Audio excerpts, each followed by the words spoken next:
Hey there, King Loki, the editor of Deathwish Poetry Magazine, with an actual living legend. Today we have Eyajo December Joseph, the writer of One Death Box, One Fable, an incredibly evocative book of gothic, beautiful, exquisite poetry, and I want to say its accompanying musical album, Feast of Bats.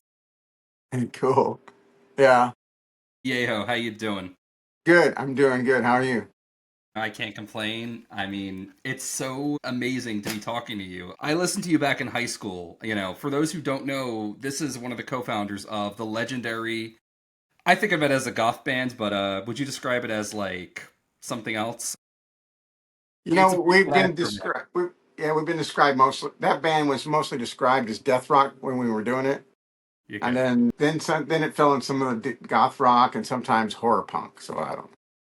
Who cares about genres? They're just there for fucking, Yeah, categorizing. they just somebody wants to put it on their playlist, so they just say it is this. It's this or that. Yeah. Did you write Alice in Gothland? Wrote the lyrics for that. Wrote the lyric. Yeah, that was something. That was something Dan came up with. Yeah, but it was Interesting. cool. Every Day is Halloween. That was a cover, right? It was a cover, a Ministry cover. That's what I thought. Yeah. Yeah, yeah. What's the other one? I was Black Dahlia, another great one. Did you write that? No, that one was Daniel. I think I wrote some of the lyrics on that. Okay, okay, I'd have gotcha. to Yeah, remember how it goes again. When I hear the song, then I remember. Okay, I wrote those lyrics because Dan did write some of the songs, some of those songs all by himself, lyrics too. So sure. Yeah, I mean, also incredibly talented guy. Yeah, yeah, yeah. So I know that Dan came up with that song. Usually, a lot of times too, if he came up with a song like a title or something, he'd say, "Hey, Yale, there's a title. Write some lyrics to it." So yeah, there we go. I mean, I tried to throw some of my music out there, but Dan would be like, "Oh, that's kind of horror soundtrack." So uh, Amsterdam's kind of already had its kind of like little, quirky, campy. I call it kind of campy, but still death rocky. Death rock, gothic rock, whatever. We kind of had that sound, so I just thought, you know what, that's fine. I'll write some lyrics to. Co-write songs as lyricist, and then I'll someday do my own project or projects, whatever happens. yeah, But yeah, that was the band was fun. It was definitely fun. yeah. I will say I am enjoying your new musical project, Black Heroine Gallery, a lot more these days, and it might just be that I'm a more mature now, but it feels a lot more personal. It feels a lot more inspired, and I love some of the recurring motifs. Before I ask questions and just spout my own analyses, I mean, do you want to tell me a little bit about a Feast of Bats, or you can I also talk am about. feasted. Yeah, go ahead. Yeah. I think it's kind of like, I mean, we got voted like the best goth rock album of 2022 from like a radio station in Italy and a few other podcasts and stuff, which was kind of cool. Yeah. But I think there's definitely a sound that's evolved, and I think it's than more goth rock than the first one, but it does have edge and simple fact that I write kind of odd stories and then I go ahead and put them to music because I wrote all those songs on. And the first album I played the guitar. This album Crystal played guitar and I would just write it acoustically and then play the acoustic progression and then I'd have him go ahead and put distortion and do the other things to it. But lyrically, it's got again back to the storytelling. Yeah. Like for instance, that first song, "I Cover Her Horns." That was based. I don't know. It's one of my favorite books. Really weird book. Might want to read it or listen to it on tape or something. Urantia. I don't know if you ever heard of the book Urantia. You ranch it? Rancha. You rancho. Okay. Yeah. Paper 53 was the Lucifer Rebellion. It's supposed to talk about Yeah. God and the super universes and stuff like that, but it's supposed to have been written by automatic writing too. But that first song was kind of inspired by some of the verses in that book. Yeah, And then it's an incredible piece. I love it. Like, that's the first song on the album. It's not the first song in the book, of course, but right, Like right when they threw her from the circus train, wrapped in cowhide and rusty chains, blinded by an astronaut. Like, whoa! Like that language takes you choke dancing. It's fucking crazy, you know? And it's the way you sing. You sing like a banshee or a ghoul or something. It's so fucking beautiful, you know? Well, thank you. That's a good description. Yeah, I like that. Yeah, I've actually that song, and then especially that beginning area that you just talked about. I've had a lot of people say, "Whatever you're doing there, I like." I'm like, okay, cool. Yeah, it's hard to describe, but I mean, you pull us into this world of circuses and toads and monster girls, and it's captivating in a way that like it feels like a world I desperately want to visit and live in, you know? It's so cool. And there's a few songs in here that make me wonder, like, so you think I'm mad? And well, a few poems, I should say. Madness, yeah, madness, I think I like it. Mad, uncertain, but sure of everything that ever was. Slipping into madness. Sure, fun. I'm falling through other people's minds. And, like, I wonder, like, are you setting yourself up as the storyteller of this, like, surreal, benighted place? Yeah, a lot of times I'll take on the personalities of the. A lot of times those things are from the point of view of the actual monster or derelict or fringe of I don't know monsterdom or something. So I kind of try to jump into how they would come out of talking about it. And sometimes I'm the observer looking into that world. Yeah, sometimes. I have to say, your drawings really make this. They really tie it together. Well, thank you. So, Death finds his beloved. It has two, right? You have the one that is meant to be like Death and the Medusa, whom he Right. falls in love with. And I'm just gonna hold it up for the camera because I mean, look at that. Look at his glasses and her face. I mean, it's just beautiful. But then in the back of it, right at the end of it, we see another version where Death is this like mysterious white rabbit-headed man in front of a full moon, and there's Medusa with her face obscured by her. Well, no, her face is not obscured by the snake. She's wearing a mask though. It's or maybe that's like really intense mascara. I don't know, but it's so fucking No, it's a beautiful. mask. It's a mask. Okay, cool. Word of God here, right? You know. Do you hand draw these all in one go, or do you sketch them? You know. Oh, I have to sketch them out a little bit. Yeah. Yeah, some of these are really detailed. Yeah, I mean, once I got the sketch, the final kind of the outline sketch of what I want, then the detail, yeah, then it's all one thing. I don't have to keep sketching anything. I Right. just sketch to kind of get my composition right. Hmm. Which one? There was one that really had me going. It was the one about the hang on. It's not this one. It's Twig Skeleton. That piece is crazy. The song is crazy too, but like yeah, he's a little twig skeleton who's trying to get to Nokfe land and he's riding a hognose snake and he tries to go to the Toad King, but fuck. He's been the Toad King got eaten by the snake. And look at that. It's incredible. Yeah, that's the twig skeleton. The funny thing is I kind of have a longer illustration version of that, and that was just kind of like a little song version, but there's actually a kind of a short story of that. And it's almost written. I mean, it's written enough in characters that I was able to do an illustration story. And some of more of those illustrations will be in the next edition of this book, which will definitely right now, it's going to probably be another 60 or 70 pick drawings and another, I don't Wow. know, maybe 100 pages of literature. So. Yeah. Well, that's exciting. I mean, I'm gonna need that too. So, Yeah, yeah, don't worry, you're on the list. Okay. I do notice that the poem of yours that we published, tapping the top of her coffin, is in here, so that's pretty cool. I was like, oh, it's here. Yeah, you're right. It's in there. Yeah, that's pretty cool. That's pretty awesome.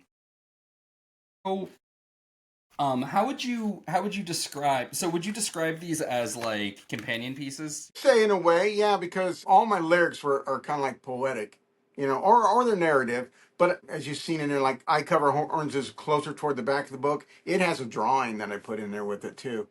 So I would say so because I have songs in there that I've written as that are poems, but that haven't been put to music yet. Yeah, I noticed that there are subtle differences. In some of these, you will actually take the chorus and only put it at one point instead of repeating it over and over again because it's not a song at that point. It's just a poem, you know?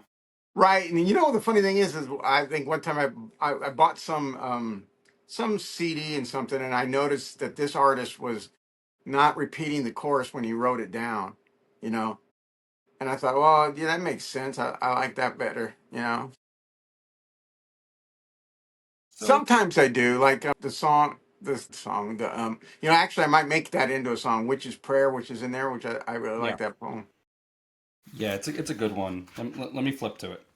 It's page 110, I think. It's so good. Fairies ride fallen leaves in a whirlwind to our world.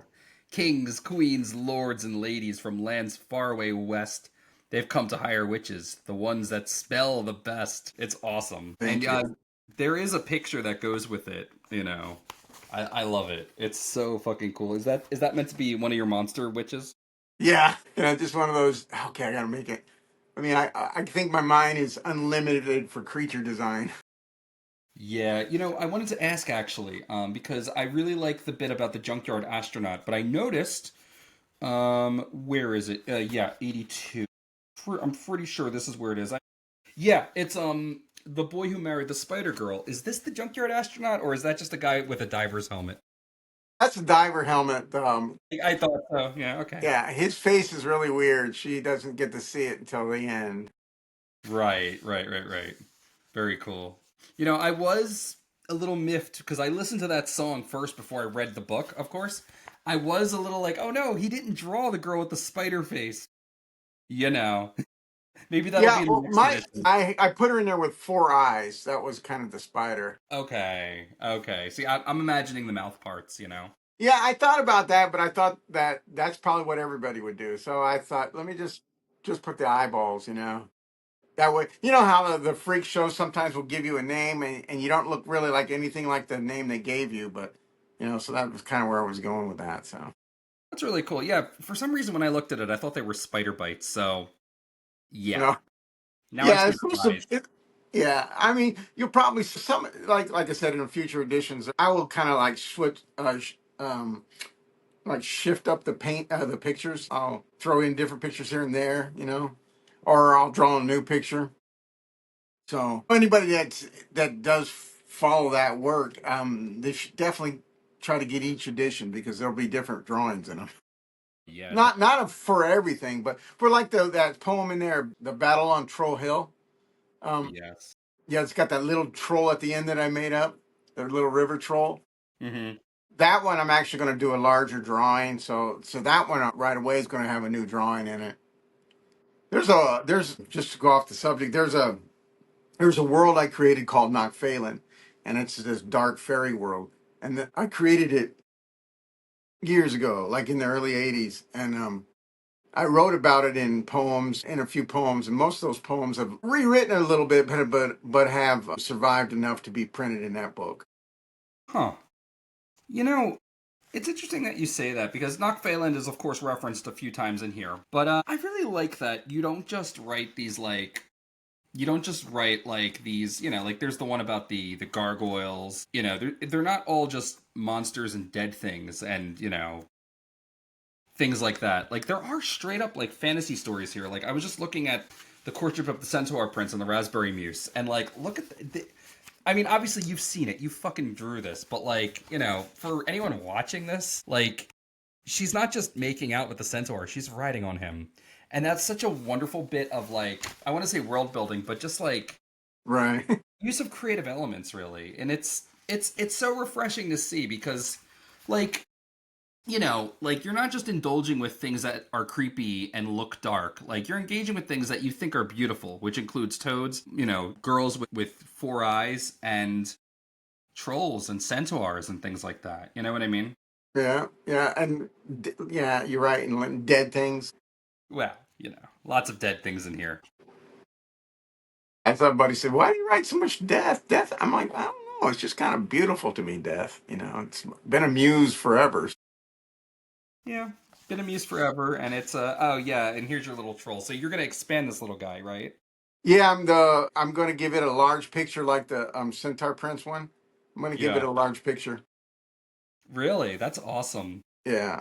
I do love the Battle of Troll Hill too because it has that Tolkien feel to it where he doesn't really care for like the decorum. Like I'm not talking about the Lord of the Rings. I'm talking about like the Fall of Gondolin where he's describing the trolls breaking through the the gates and so on. And he's not interested in meeting your sensibilities. It's verbose, it's bombastic and it's exciting. They scream with an eerie, cryptic prayer to the Dark One, Xenothus. They head toward the hill as they hover out of the water. Flag bearers chain themselves to the troll priests. It's like so cool. Thank you. Not in a D&D way, like in a this is haunting and creepy way. By the way, you did pronounce that fairy god's name just right. That's exactly how you pronounce it. Good, good, good. All those years studying, English paid off, right? Oh yeah. Yeah, you got it. You got it. That was cool. The goblins leap into battle. The hill becomes slippery with the blood of trolls. Ding dong, the war bell tolls. And that's how you leave us there. It's crazy. It's so cool. So, goddamn. So, I don't know. How would you describe like one death box, one fable, and of course this is a drawing that's in the book, right? Yes. How would you describe that title? I mean, and what's the deal with these little dudes you added? I love them. They remind me of Happy Noodle Boy from Johnny the Homicidal Maniac, if you ever read that. Right. I don't know if I read it. I have seen it a few times. Okay. I mean, I've looked through some of the books and stuff, but Sure. at the Golden Apple comic store down here in Hollywood, Yeah. yeah, they have some of those. Sure, of course. Yeah, I mean, it's a classic. I mean, Jonan Vasquez, I mean, he made Invader Zim, of course, so I think that raised the profile of that book by a fair bit. But, I mean, like, how would you describe this book, really? You know what I mean? Because, like, I find myself, like, struggling to really articulate what I think about it. But, one Death Box, one Fable, right? What is that? How did you arrive at that title? You know what I mean? Because titles can be hard, really hard. No, I do agree with you because I believe me, I definitely wrote came up with a number of other titles. Yeah. Um, I saw the one Death Box, one Fable was I think it just kind of hit the scope of of kind of what everything was going not going for, but what everything had accumulated to be. Like a lot of times, like I said, a lot of my most of my writings, I did kind of like write different stories about death or poetry about death. Not always death as something as commonplace as we all might know it, but it's fantastical or more surreal or beautiful or dark or disdainful or whatever dreadful, whatever that you might make of it. And the fable was the fact that I just love fables. I love fables and fairy tales and nursery rhymes. They always kind of creep me out, but in a good way, when I was little. And I always, there's a book of nursery rhymes and like I mean look at the poet James Whitcomb Riley. I don't know if you're familiar with him, but he wrote that poem Little Orphan Annie, and in that and part of the in part of that poem it would say the goblins will get you if you don't watch out. Well, that shit scared me when I was little. So Wow. and I was so intrigued by poets and nursery rhymes and fables. Because they were kind of short, but they were short and odd and get right to the point. They weren't all scary, but there was a number of them that had little dark undertones. Because I remember being frightened by a few of them. Sure. But that was one of my favorite poems. One of my favorite poems that disturbed and creeped me out. Because there's another line in that poem because the poem's just telling little the basically that be good or these things are coming to get you. But it's called Little Orphan Annie by James Whitcomb Riley. Great poem, but it was scary to me. Yeah, I'll have to look into that. Speaking of which, I have a question and I have a comment. First off, Take This Rose, which I believe you closed your CD with your album with actually. Yes, yes. Yeah, yeah, that's song 10. Yeah, yeah. But when I was reading it in the book, I noted that Take This Rose, it's from Death with her kisses. When you have this like lovely structure of three lines, one short 3 syllable line, and then like one longer line where, it's from death. Take this rose, it's from death. The Kelpie tricks his riders. Take this rose, it's from death. She pens a book of horrors, right? But you don't capitalize death. And is it because, well, yeah, what were you doing there? Was that intentional? Not to capitalize death? Not to capitalize death. Yeah, because I was just trying to keep I kind of like death kind of like omnipresent, just kind of like ambiguous in a way, you know. So to be interpreted whatever way, you know, because death is going to be different. I would think maybe, you know, in a way, death's face is going to be different for everyone. Okay. And you characterize death here and in a few of the other pieces as female. It's not a constant thing, but is it female here because, well, death is your muse? Sometimes, yeah, I would say that's the best way to put it. Sometimes I'm like, okay, death is going to be a girl in this one. You know, death isn't going to be a girl in this one. Yeah, that would probably basically say it. You know, I did a music video for that song. You did a music video for that song? Yeah, I think I saw that. It's probably open on my other computer still, and I yeah. haven't gotten to.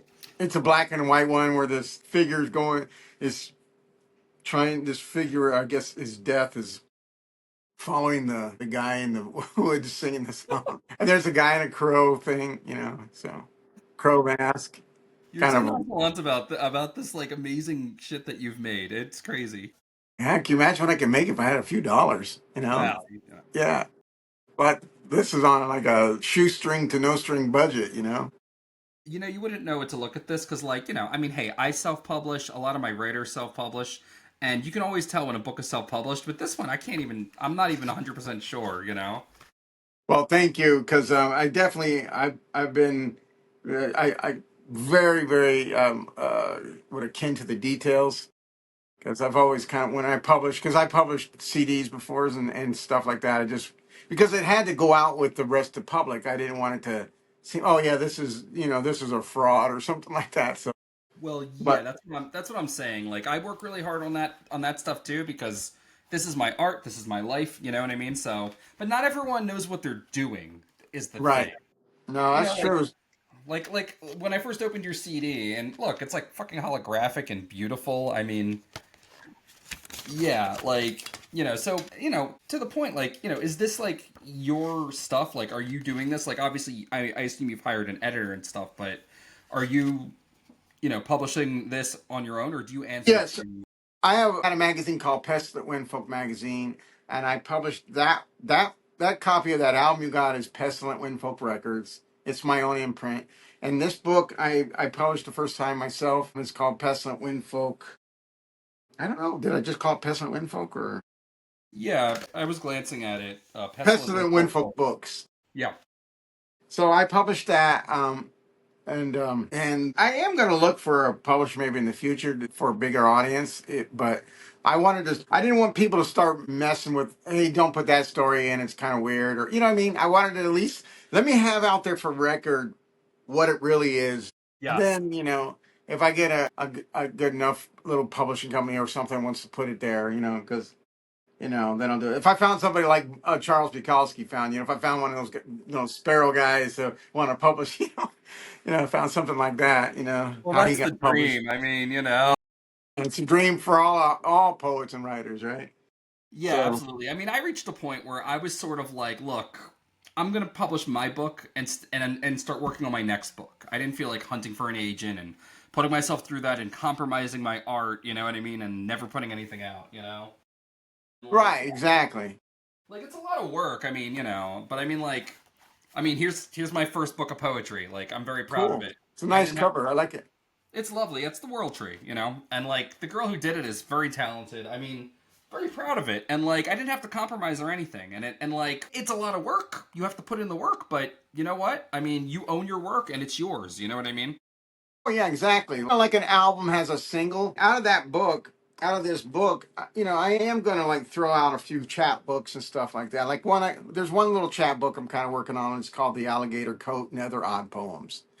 So, and it's Yeah, from that's the in here, isn't poem it? in there.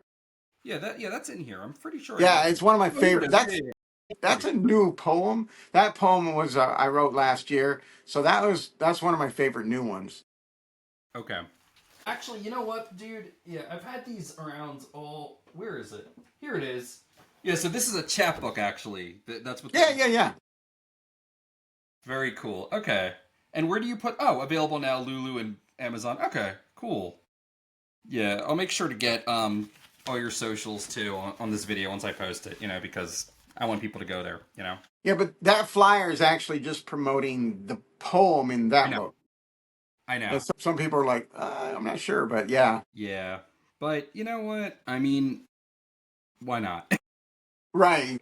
Why the fuck not? Seriously. So, where do we want to go next? Oh, yeah, I didn't get to make my very mild point about that piece. Yeah, so we were talking about.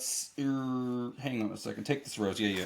We were talking about, like, fables, right? And fables are generally there to tell a story or, pass on a moral of some sort. And, like, take this, Rose. It's from Death. Blood is so amusing, right?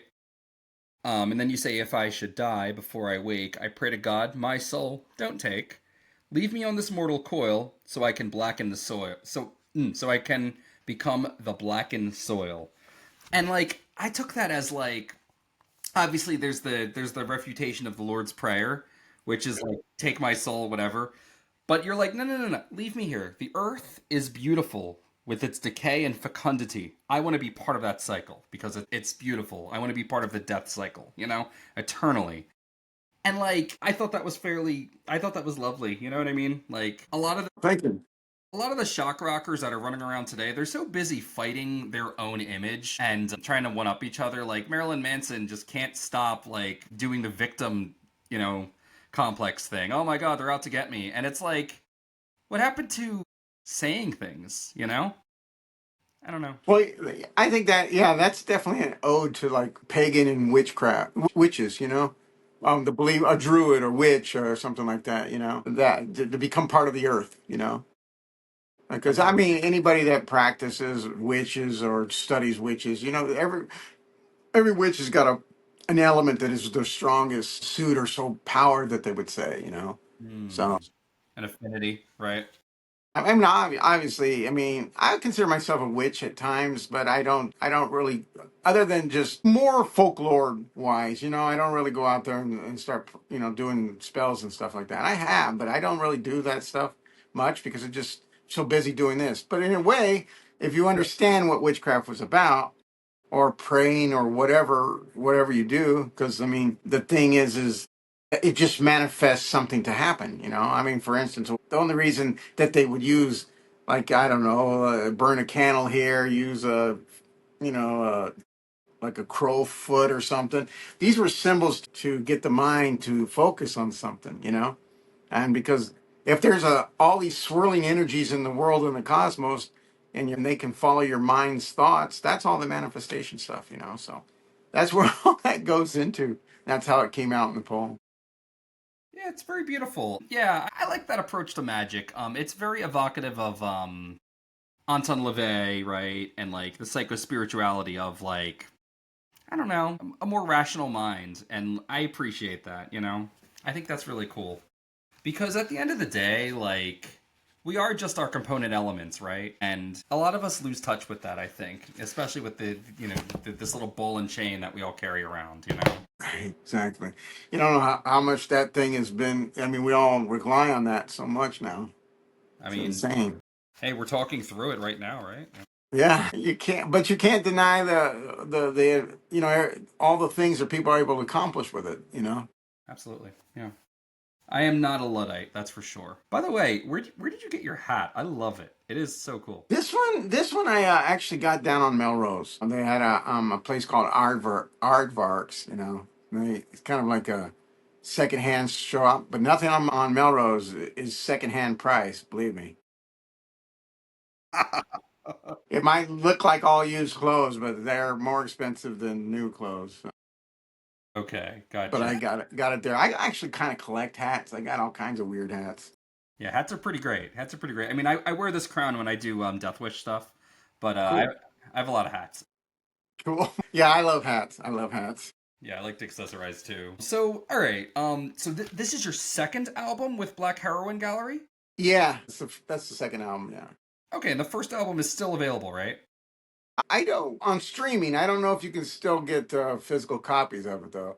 Okay, but it's still on Bandcamp, right? I forgot to check. I keep forgetting to Yeah, check. it's on the Bandcamp. Yeah, Okay, and what's it called? I'm so sorry. it's called the dreadful dead of Hoop Snake Hollow.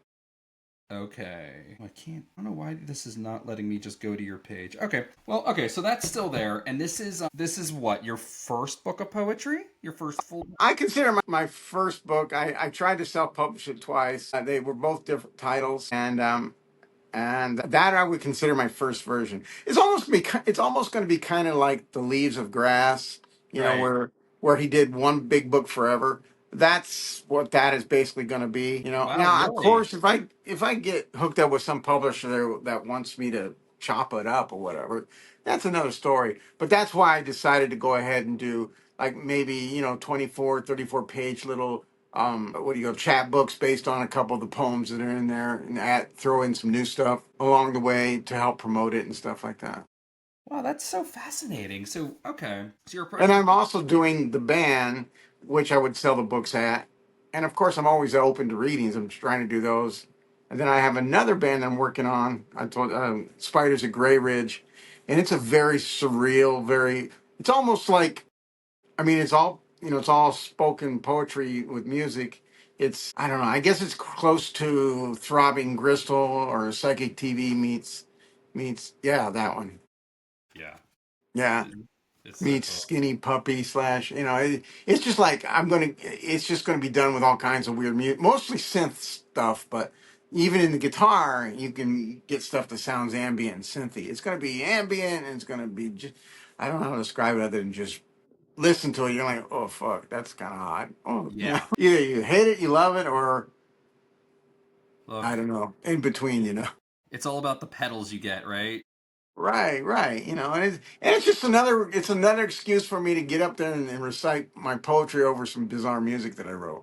I mean, and that's the best gift of all, right? I mean, that's the meaning of life right there. Do you tour? Like, do you come to Philly?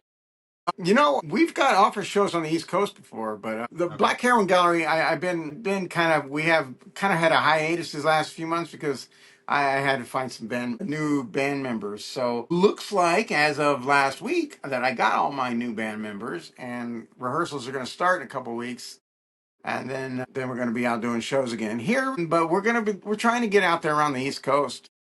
I know. We've had people from Philly, New Jersey, New York ask for us to play out there. So I'm hoping. Yeah, that Never would be say great. never. Never say never. Never say never. No, because I mean the scene seems to keep getting bigger, even when it's kind of low or underground. No one's talking about it. There's always somebody doing something in it. So you know, and I'm not ready to hang up my hat, so to speak. And no pun intended. I'm not ready to hang up my hat yet in making music and stuff like that. But it's Yeah. great that I got music. I mean, it's great that I got poetry, literature, and art because for some reason I couldn't do the music. At least I can continue to do all that too. Yeah, it's no small thing to be able to make art, you know? Like, a lot of people, like, have to work a job in order to do art, and a lot of people, they find that that job eats up all their time, you know? Or they have kids, and boom, they can't make their art anymore. And I think that, making art is something that we should all strive for no matter what, because at the end of the day, Yeah, it's one of the best ways to deal with your trauma and your and just the existential nightmare that is sometimes being alive, right? Especially living in exciting times like we do, you know? yeah, I mean, yeah. you're That's true. oh That's wait, no, true. you're in LA, aren't you? Yeah, The National Guard's there, right? yeah. Just about. I think it's about 9 miles from me. Yeah, yeah. I'm right there. Speaking of interesting times, right? So yeah, I mean, I'm really big on people making art. I don't care what it is. Do it, like when does your story start? You know what I mean? And the best part about that is you transmute your grief into something cool, and sometimes you get a really cool fucking goth album out of it. you know Yeah, exactly. No, I agree with you. I'm actually, and I'm also one of the biggest fans of this scene. I try to like purchase if I go out to a show. I'll try to purchase like whoever's out there. One of those underground bands, especially if they got vinyl. I'm going to Yeah. try to buy a copy. Because When I'm like really super old and just like fuck, I want to be sitting in a log cabin somewhere, in winter and just have my underground collection and just listen to them over and over again. I don't know why. I just like the music. I think I like most of them are authentic. There's a lot that kind of are, I don't want to say poser because that's kind of mean. I don't mean poser in a bad way. I mean, they just kind of like predictable. Maybe that's a better word. Sound. I still enjoy it though. I mean, I still bought those albums. Of course, I'm not going to name names because that's Please don't. not cool because it might not be predictable to somebody else. But I've been around long enough to hear the tropes. So and to hear the music tropes, and anybody that's into that music will, well, this person sounds like this and this and this. But then again, it doesn't matter. I mean, how many Basquiat artists are out there? Jean Michel Basquiat, the artist, the famous artist, the one that does all like stick kind of things. Not Keith Haring, but the other one that he worked with. Was it Andy Warhol? Yeah. There are so many copycat of that artist. Because when you go through artist stuff, I'm like, oh my God, another Basquiat, another Basquiat. But you know what? There's a few, because I mean, there's nothing, people are going to copy. That's part of it all, right? But I've seen a couple artists that you can tell definitely are influenced by Basquiat, but they were finally able to take it to get their own take on it, which is nice. I'm like, okay, cool. You got Basquiat influence, I can see that. But Yeah, I hear you. I like to say that art is a conversation, but there comes a point where your music isn't doing anything new or different. You're just sort of you're copying what you like from that other person, and that's great and all. right, exactly. When are you gonna do something? Yeah, I feel that, and I appreciate you not naming any names because I'd have to cut it because I wouldn't do that. It's I don't it's want to not. hurt anyone's feelings. No, But I I'm I I'm the feel same that. way. Yeah, I'm the same way, man. It's just like I love art of all kinds, and even if somebody has something that I think might have been is more of a direct take from somebody else, it doesn't devalue their art. So I would never say anything about that at all because it doesn't make a difference. Because I still think they're great, great at what they did. But you're right. Yeah, no, it's not my place to decide. You know, whether that's something they should or should not have done. Yeah, like I'm thinking of a few groups I've seen where I'm like, all right, moving along. Yeah, I mean, and you can find those groups in any genre of music. I mean, gosh, just look at all the pop divas. They really got a lot of similar sounds. My dad, I don't know what happened to him, but he is obsessed with Taylor Swift, and not just because she's a nice lady. Like, he likes her, he likes her music and everything, and I'm like, he's a guy who, he likes his Clutch and his Metallica, and that's about it. Right. And Taylor Swift is on that Mount Rushmore for some reason. I really don't understand it, but Guess he likes like little ballads, where they yeah, sound like they're dumping and getting dumped all the time. I don't know. it's every song. Yeah, yeah. Well, everyone needs a hobby, as I like to say. Yeah, though, a lot of the female characters I write about, those love tragedies in some of those poems, they do more than just run away. Like in the Centaur Prince, she ends up taking him out. Yeah. Well, then there's there's the catfish girl who got eaten by that dead guy. Yeah, yeah. And then her sister tries to get revenge. And With they get eaten too. Like, what is this? Is this guy Solomon Grundy? He's just murking all these fish he, chicks. he just yeah, he eats everything that's fish in that. I like it. I like the. I really love the fish hook imagery because like that's such a common like. How do I put this? Like I wrote this one poem to this girl I was seeing. It was called "The Angel with the Hook in Her Lip," and it was about her. It was about her lip ring, but it was really about how like we were just stuck together. You know what I mean? And Right. I appreciate the fish hook because, like, to me, this poem was, yeah, on its face, it's about, some dead monster who keeps eating these fish chicks. But it could also just very simply be a predator who just keeps preying on these women. And Yeah. I could, totally. Yeah, with no yeah, kind of like maybe a Michael Myers. He was with no conscience. yeah, yeah, sure. What did I want to say? What would you say to people who are like thinking about publishing a book or I don't know. Like, I mean, do you have anything inspirational to say? About publishing a book, I would say I think there is a mistake that some poets make that is publishing too early. I think, Mm, and I'm not saying wait for years or anything like that, but just I would write it, rewrite it, and then read it, record it, read it to yourself, and then listen to it back. And then after that, yeah, if you have to, don't wait forever. Self publish it, and then just get out and start doing readings. You know. yeah, yeah, definitely. Do you workshop personally? Like, do you do that? Do you go through that process? No, I haven't done any workshops and stuff like that. Okay, But I've listened to a few of them. okay.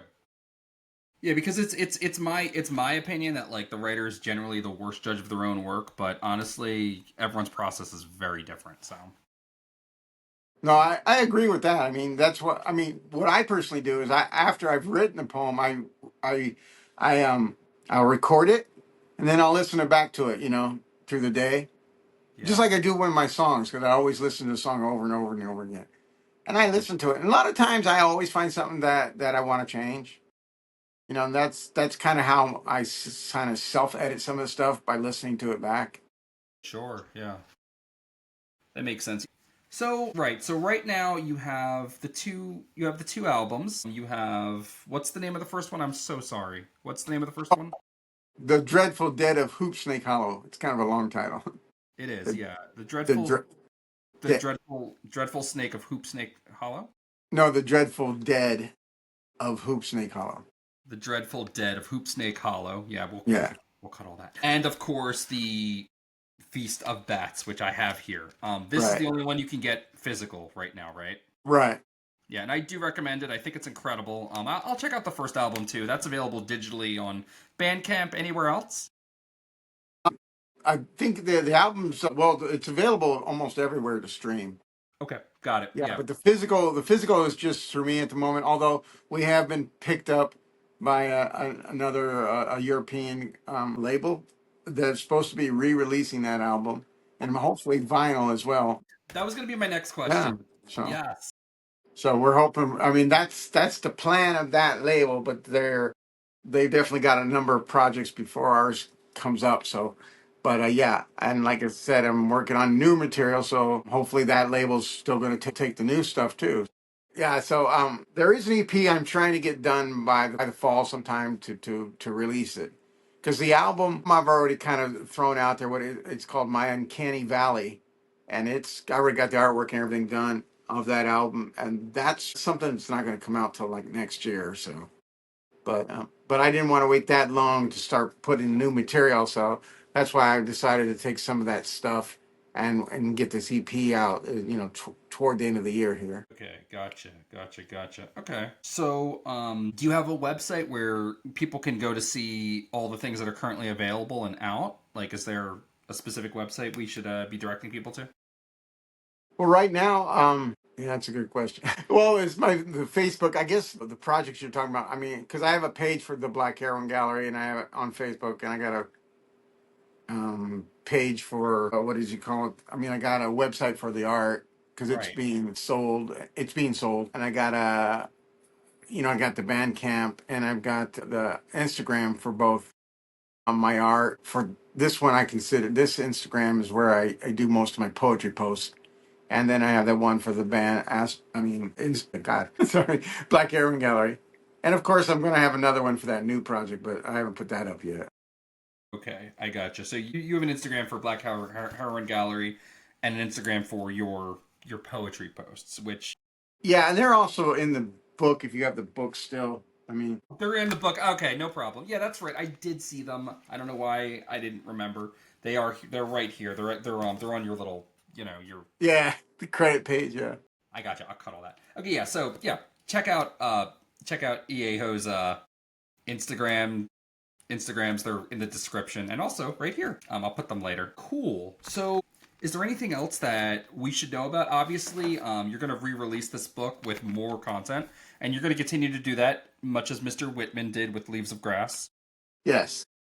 And of course, you're working on another musical project, which we've talked about a few times, Spiders of Grey Ridge. Yes. Eric, right? Well, yeah, that was my initial plan. It might need a little bit more development, so it might get something here by the fall, or it might be sometime in the spring of Okay. next year. Okay. It'll release when it's ready. Yeah. Yeah, the demos that I'm putting together, I'm really liking them. But I've got so many. I mean, let's put it this way: I'm kind of a gearhead sometimes, and I just found some new synths. I'm like, oh man, maybe I'm gonna put some of that on. I Like love it. no, no, no, dude. So. But yeah, no, it's not going to be too much long because I'm actually at first I was going to probably just do it studio wise, make it a studio thing. But I think it'd really be kind of impressive, at least odd, to bring it live. So I'm kind of trying to recruit some really weird musicians. And by what I mean by weird, I mean I got to have people that, first of all, because I might not use a lot of drums in it, so it's going to have really crazy stuff going on it. Drums, there's only so many ways. Don't get me wrong, there's thousands of different patterns for drums, but there's a limitation with some of the drumming. So I wanted something that, lack of a better word, just noise or just dark, whatever, or Yeah. dark noise with the poems and everything. You want it to be ambient and I moody. want, yeah, but also gritty, and and parts melodic. It's almost like a cornucopia of just dark sounds. You So know, not just distortion, but also some of that beautiful rhythm guitar, right? right? Like that, or just moments of drums and just downright, maybe the tinkering of bells in an empty space, and then back into some. Just you got to hear. It's going to be just bizarre Yeah. with Have you with the listened? poems. Yes. Have you listened to Devil Doll? That It was sounds kind of familiar. probably. It was a weird musical project by some guy who went by Mr. Doll. Okay. It's a lot. No, it sounds weird. Sounds very. The name sounds interesting, or I've heard it before. I think. So I think. His one big album was The Conqueror Worm, and it's a lot of spoken word and just weird musical diversions and like melodic poetry singing, just crazy stuff. And it all culminates in him reading the last stanza of, Edgar Allan Poe's The Conqueror Worm. Wow, cool. It's good stuff, but that's what your description puts me in mind of that project in particular. Which was also something I listened to a lot, not just when I was a teenager, but I go back to it, much like I do with Astor Vamps. Speaking of which, it's funny. I still have my old musical collection that was on my iPod, and now it's just on my phone because I just keep dumping the files onto new computers through the years. Okay. So, all right, yeah. So we know what you're doing now. We know what's next on the horizon. Is there anything else you want to leave us with? Anything else you want to talk about while we're here? I don't know. I guess that's it. I mean, I will just say I definitely love poetry. Always have, and will always continue to write it. Yeah, I mean, from where I'm sitting, you're a musician, but you're a musician, you're an artist. Well, you're an illustrator, you're a painter. But I think that much like myself, I think you seem to be a poet first, and I love that we have that in common because you're easily one of my you're one of my many heroes, and I think that's really Well, cool. thank you. Yeah. Well, I'll agree with you. Thank you. I'll agree with you on the poet first thing because everything that all my ideas came from a poem I wrote. They've evolved. They usually start as some kind of poem or poem that I started. Okay. So I agree with that. It's poetry first, and then I turn it into music or art. Yes. Yeah. I mean, it's a solitary art sometimes, but yeah.